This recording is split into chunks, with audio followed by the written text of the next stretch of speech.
누구나 다 무덤 앞에 서는 날이 올 것입니다. 예수님도 무덤 앞에 섰습니다. 나사로의 무덤 앞에. 우리가 무덤 앞에 서면 인간의 절망과 허물을 느끼게 되겠죠. 그런데 예수님으로 말미암아 서게 되면 무덤이 희망이 됩니다. 아멘. 예수로 말미암아 무덤을 맞이하는 사람은 거기에 끝이 아니고 새로운 시작이 되고 영원한 생명을 누리게 된다 하는 것입니다. 예수님의 공생애 동안에 죽은 자를 살리는 사건이 3번이 있었는데, 하나는 회당장 야이로의 딸입니다. 누가복음 8장에 금방 죽어 사람들이 슬퍼하고 통곡할 때 예수님이 그를 죽음에서 일으키십니다. 두 번째 사건은 누가복음 7장에 소개되는 나인성 과부의 아들입니다. 아들 하나 둔 과부가 그 아들을 병으로 잃게 됩니다. 그래서 목숨 떨어지니까 메고 장례하러 나가는데 주님이 거리에서 만나서 그 아들을 살려내죠. 세 번째 사건이 오늘 본문에 나오는 죽어 장사된 나사로를 그 무덤에서 살려내는 사건입니다. 예수님이 이 사건을, 이 죽은 자를 살리는 사건을 통해서 그가 말씀하신 내가 곧 생명이다 라고 하는 생명이신 주님 자신을 우리에게 증거하는 그런 의미를 가지게 됩니다. 예수님이 오늘 죽어 나흘이 된 나사로의 무덤 앞에 섭니다.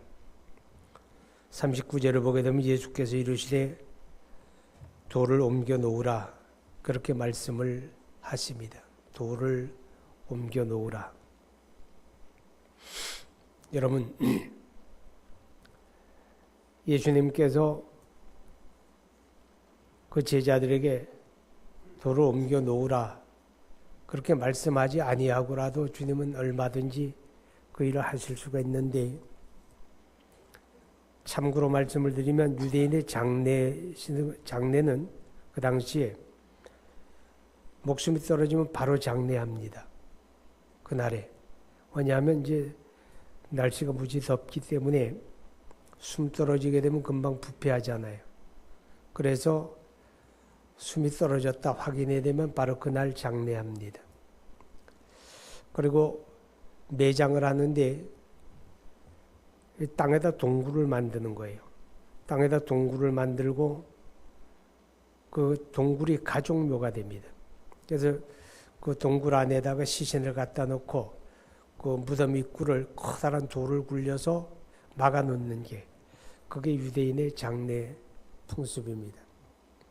죽은 나사로가 그 무덤 속에 있었고 예수님이 나사로의 무덤 앞에 서서 주변에 있는 제자들에게 돌을 옮겨 놓으라 이렇게 말씀을 하죠. 모세가 이스라엘 백성들을 이끌고 광야 생활할 때에 무리바 반석 앞에 섭니다. 하나님의 지팡이를 손에 들고 반석을 가리키면서 샘이 솟아라 이렇게 말씀할 때 바위에서 샘이 솟아서 목마른 백성들이 마시게 되었다는 사건을 우리가 민수기에서 봅니다. 그러면 예수님께서도 그가 그냥 무덤이 열려라 이렇게 말씀을 하셔도 무덤이 열렸을 텐데 그리하지 아니하시고 제자들을 시켜서 너희가 돌을 옮겨 놓으라 이렇게 말씀을 합니다. 예수님이 굳이 그리하신 이유는 바로 생명을 살리는 이 놀라운 일에 그 제자들을 참여시키는 겁니다. 제자들이 생명을 살리는 역할을 하지는 못하지만 그 심부름을 할 수가 있는 거고 그 결과로 생명을 살리는 그 영광스러운 일에 참여함으로 그 영광에 동참하게 된다. 그런 의미가 됩니다. 우리를 죄와 죽음에서 구원하신 하나님께서 우리에게 말씀하시기를 온 천하에 다니며 만민에게 복음을 전파하라 이렇게 말씀을 하셨죠. 이것은 우리에게 주신 주님의 사명입니다. 하나님은 여러분이 아니라도 다른 방법을 통해서라도 얼마든지 그 생명의 복음이 온 세상에 전파되게 할 수가 있는 분입니다. 그런데 그리하지 아니하시고 먼저 믿음을 가진 우리를 통해서 그 생명의 복음이 전파되도록 그렇게 원하신다는 겁니다. 우리는 허물과 죄로 죽은 영혼들을 구원하는 일을 할 수는 없습니다. 그것은 하나님이 하시는 일이죠. 그러나 우리는 이 복음을 전파할 수는 있습니다. 마치 예수님의 제자들이 무덤을 가로막고 있는 돌을 옮겨 놓는 것처럼 우리는 이 생명의 복음을 사람들에게 전할 수는 있습니다. 그것을 통해서 많은 영혼들이 믿음으로 구원받을 때 우리 또한 그 영광에 동참하는 그런 일을 위해서 주님이 우리에게 복음을 전하라고 말씀한다 하는 것입니다. 돌을 옮겨 놓으라 그러니까 마르다가 이야기합니다. 죽은 지가 나흘이 되었음에 벌써 냄새가 나나이다. 이게 무슨 말이에요? 예수님, 무슨 말씀을 그렇게 합니까? 그런 뜻입니다. 사람이 목숨이 붙어 있을 때는 할 일이 있습니다. 옆에 앉아서 힘들어하는 분을 향해서 기도를 해줄 수도 있고, 용기를 가지세요. 마지막까지 주님을 의지하세요. 이렇게 우리가 위로와 격려의 말을 해줄 수도 있습니다. 아니면 미움을 떠서 입에 넣어줄 수도 있겠고, 아니면 약을 지어서 먹일 수도 있습니다. 목숨이 살아있는 동안에는 우리가 할 일이 있죠. 그러나 숨이 떨어지고 나면 이제 우리가 할 일은 없습니다. 장사 지내는 것 외에 우리가 할 수 있는 일이 아무것도 없잖아요. 나사로는 이미 무덤 속에 들어있는 겁니다. 나흘이 되었습니다. 냄새가 납니다. 그런데 주님이 그 돌을 옮겨 놓으라 그러니까 나사로의 누이 마르다가 이야기합니다. 말이 안 됩니다. 이제 끝났잖아요. 할 수 있는 일 하나도 없잖아요. 근데 왜 돌을 옮겨 놓으라고 말씀합니까? 그렇게 이야기하죠. 우리는 마르다의 그 같은 고백 속에서 그들이 당시 예수님에 대한 이해를 우리가 엿볼 수가 있어요. 그들은 아직까지 하나님의 아들이신 그리스도에 대한 믿음이 아니라 예수님을 바라볼 때 아주 탁월한 선생님 중에 한 분, 혹은 위대한 선지자 중에 한 사람, 그 정도로 믿었지 그가 하나님의 아들 그리스도로 믿지는 않았다라고 하는 것을 우리가 깨닫게 됩니다. 자, 여러분, 우리가 그리스도 예수를 믿는 것은 그를 선지자로 믿는 게 아닙니다. 그를 탁월한 선생님으로 믿는 게 아니고 하나님의 아들이신 그리스도로 믿는 것입니다.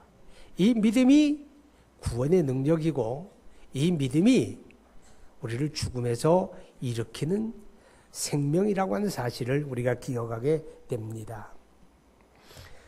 40절에 예수님이 이렇게 말씀을 합니다.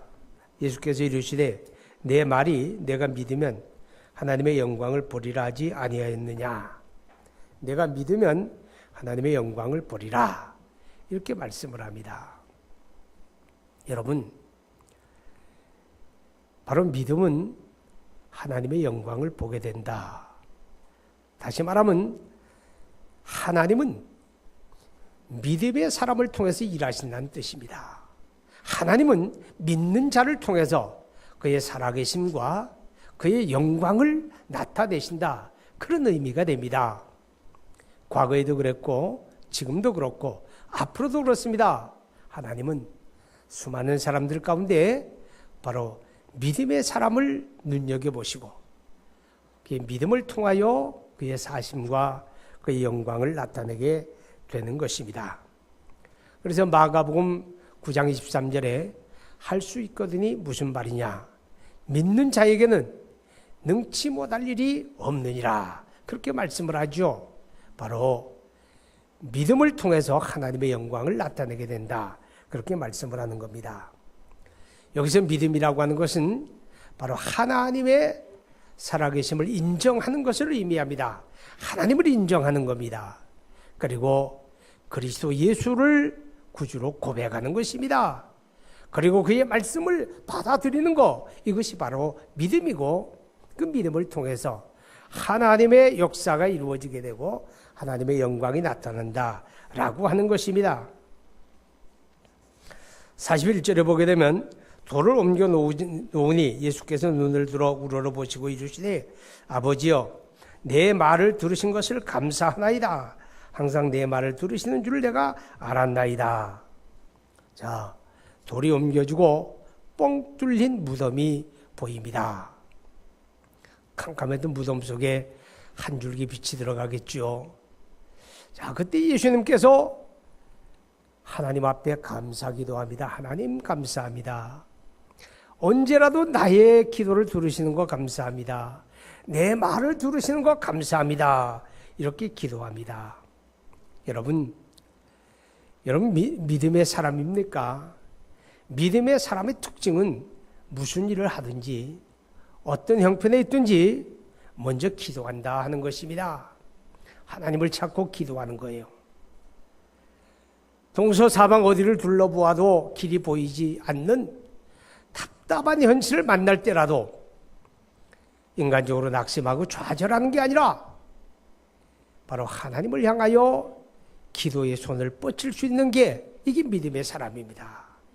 반대로 말하면 기도하지 아니하고 내가 그냥 하면 되지라고 생각한다면 그는 아직 하나님의 영광을 나타내는 믿음의 사람은 아니다라고 하는 것입니다. 구약성경 창세기 32장 33장에 보면 야곱의 기도와 하나님의 응답에 대한 이야기가 나옵니다. 야곱이라고 하는 사람이 20년 동안 멀리 하란 땅에서 지내다가 이제 가정을 이루고 또 많은 재산을 이끌고 20년 만에 아버지가 있는 베델로 돌아오게 됩니다. 그때 야복 강가에 다다랐는데 그들에게 한 첩보가 들려집니다. 형 에서가 400인의 군사를 일으켜가지고 야곱을 치려고 달려온다는 겁니다. 왜 형제가 그럴까요? 에서는 야곱의 쌍둥이 형인데 동생에 대한 원한이 많습니다. 동생 때문에 장자의 권한도 빼앗겼고 동생 때문에 아버지의 축복마저 빼앗겨버리고 말았습니다. 그리고 야곱은 형한테 사과도 하지 아니하고 하란 땅으로 도망쳐버리고 말았습니다. 에서가 마음의 분이 가득합니다. 두고 보자.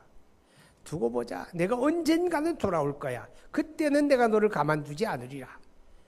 어금니 뿌두둑 갈면서 20년 동안 기다렸는데 드디어 그 동생 야곱이 돌아온다고 하는 소식을 접하고 분노한 에서가 400일의 군사를 일으켜가지고 말을 달려서 동생을 향하여 온다는 것입니다. 큰일 났습니다. 야곱은 형을 만날 만한 준비가 되어 있지 않습니다. 군대도 없습니다. 만나면 끝장입니다.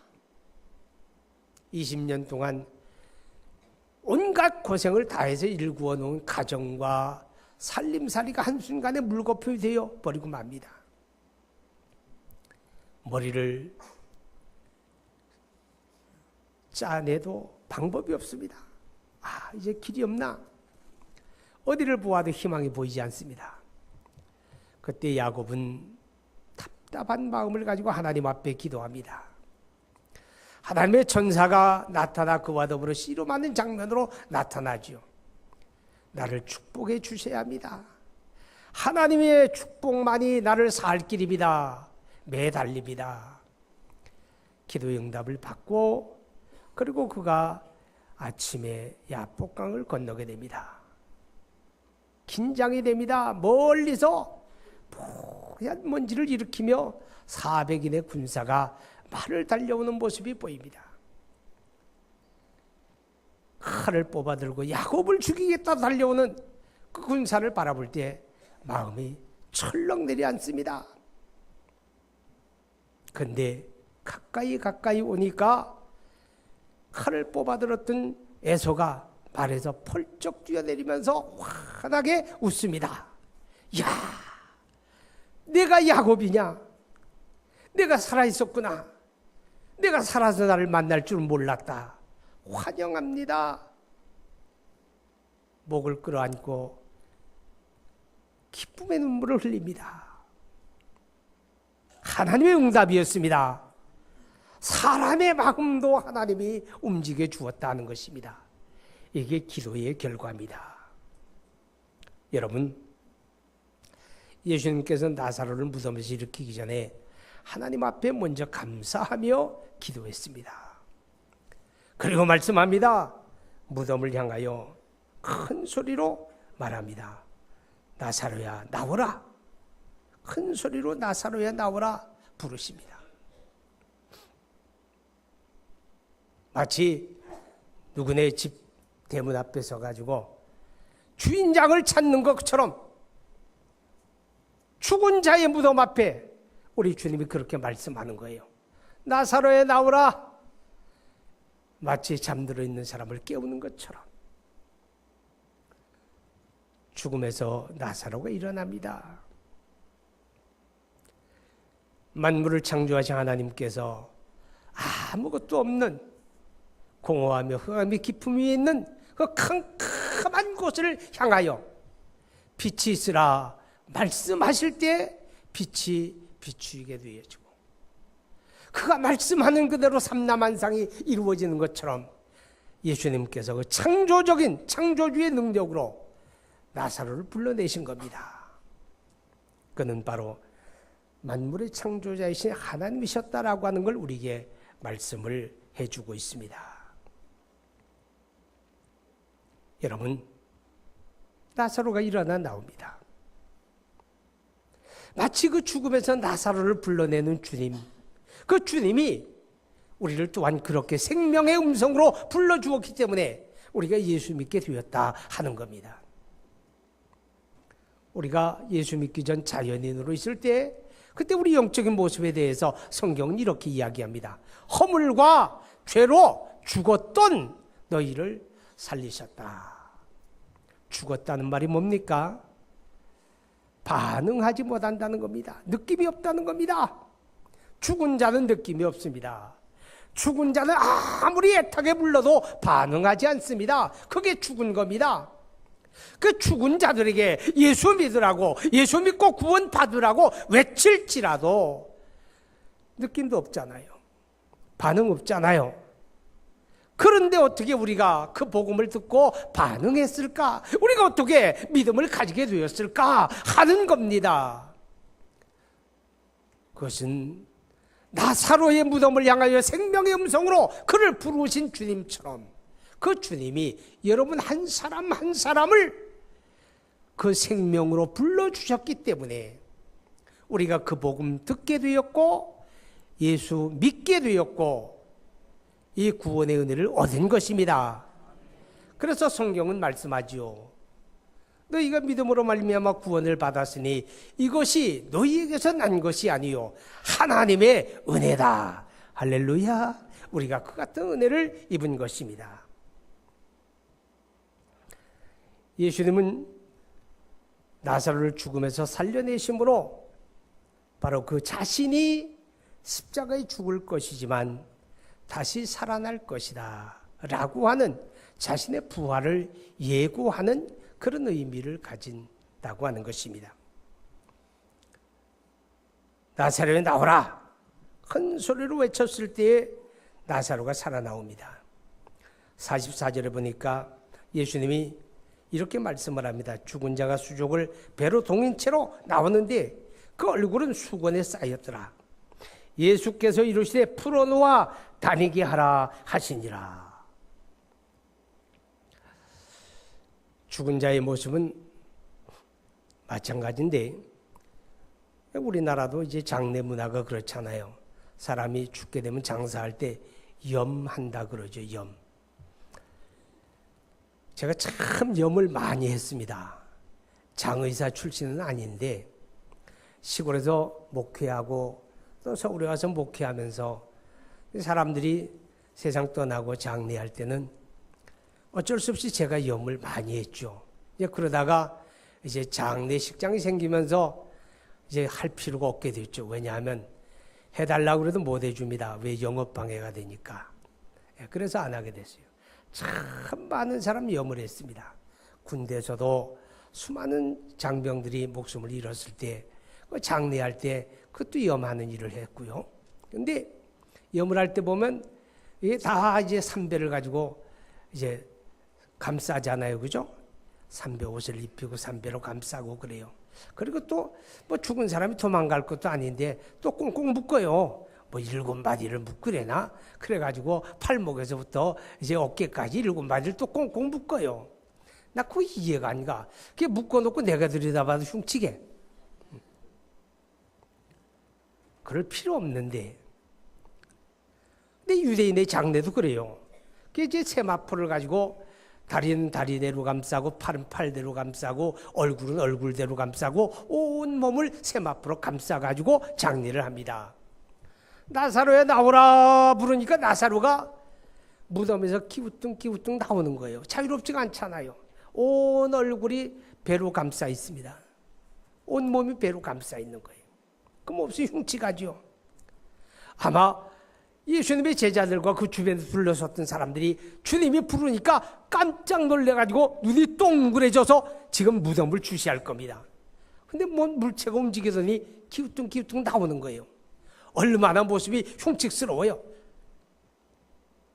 아마 흠칫하고 놀래가지고 사람들이 뒤로 한두 걸음 물러났을지도 몰라요. 그때 주님이 말씀해요. 풀어놓아서 다니게 하라. 풀어주어야 하죠. 그래야 생명의 자유를 누릴 거 아니에요. 그래야 만남의 기쁨을 누릴 거 아니에요. 그래야 집으로 돌아갈 거 아니에요. 그래야 사람들과 교제가 이루어질 거 아니에요. 여러분, 그리스도 예수님께서 우리를 죄와 죽음에서 살리셨습니다. 할렐루야.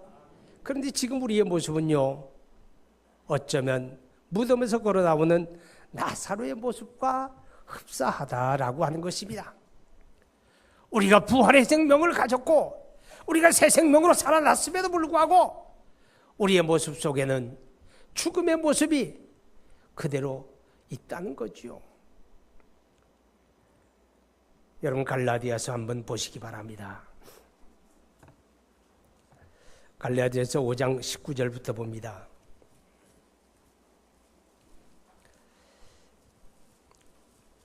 시작. 육체의 일은 분명하니 곧 음행과 더러운 것과 호색과 우상숭배와 주술과 원수 맺는 것과 분쟁과 시기와 분냄과 당짓는 것과 분열함과 이단과 투기와 술취함과 방탕함과 또 그와 같은 것들이라.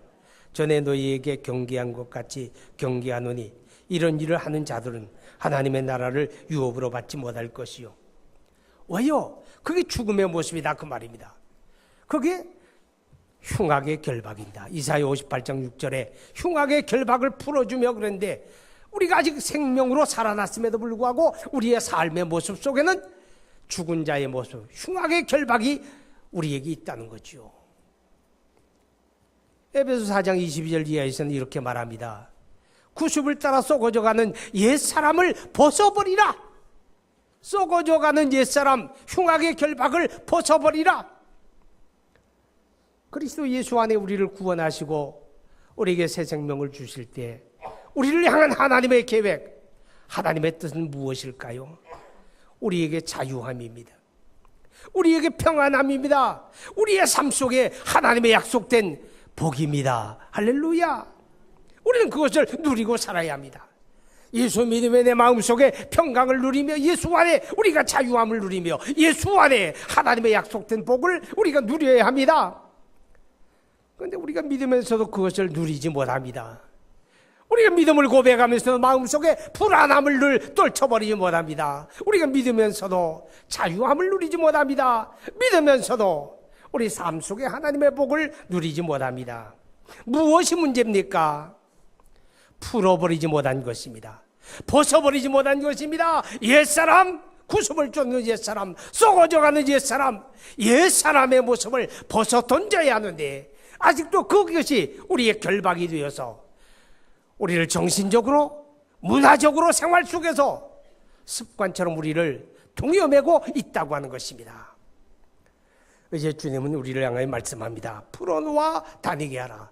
풀어버려야 한다는 겁니다. 끊어버려야 합니다. 벗어버려야 합니다. 그래야 자유로움이 있습니다. 그 속에 평강이 있습니다. 벗어버릴 때 하나님의 약속된 복이 우리 삶에서 누려지게 된다라고 하는 것입니다. 이제 말씀을 마치려고 합니다. 사랑하는 여러분, 우리에게 구원과 생명을 주신 하나님을 찬양하시기 바랍니다. 그러나 우리의 삶에는 아직도 벗어버리지 못한 썩어져가는 옛사람의 모습이 우리를 결박하고 있다고 하는 사실을 기억하시기 바랍니다. 거기에 길들어서 그것을 누리려고 하지 마십시오. 그것 때문에 우리가 진리 안의 자유와 행복을 누리지 못한다는 사실을 꼭 기억하시기를 바랍니다. 우리 함께 기도합니다. 우리의 삶에서 벗어버려야 할 것들 하나님 벗어버리기를 원합니다. 우리 함께 기도하십시다.